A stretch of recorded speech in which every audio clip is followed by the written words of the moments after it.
பெண் கவிஞருடைய திரைப்பட பாடல்கள் வரிசையில இன்னைக்கு நம்ம 2 பெண் கவிஞர்கள் பத்தி தெரிஞ்சுக்க போறோம். டி.வி. சுந்தரம் அவர்கள் இயக்கிய சொல்லு தம்பி சொல்லு அப்படிங்கிற ஒரு திரைப்படம். அந்த திரைப்படத்துல எஸ்.எஸ். ராஜேந்திரன், ராஜசுலோச்சனா, பிரேம் நசீர், எம்.என். நம்பியார் மற்றும் பலர் நடிச்சிருக்காங்க. கே.வி. மகாதேவன் அவர்களுடைய இசையில பால சரஸ்வதி தேவி அவங்க பாடியிருக்காங்க. டி.வி. கல்யாணி அவர்கள் எழுதிய அந்த பாடல் சூடாத மலராய் சுவை மாறி வாழ்வு அப்படிங்கிற பாட்டு. அடுத்த பாட்டு 1972ல புகுந்த வீடு என்ற திரைப்படம். இந்த திரைப்படத்துல ஏ.வி.எம். ராஜன், ரவிச்சந்திரன், சந்திரலேகா இவர்கள் நடித்த திரைப்படம். இந்த திரைப்படத்தின் இயக்குனர் பட்டு, இசையமைப்பாளர்கள் சங்கர் கணேஷ்.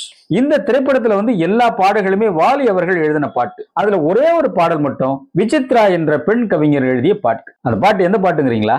இன்னைக்கு வரைக்கும் எல்லோருடைய மனசுலும் நீங்காத இடம் பிடித்த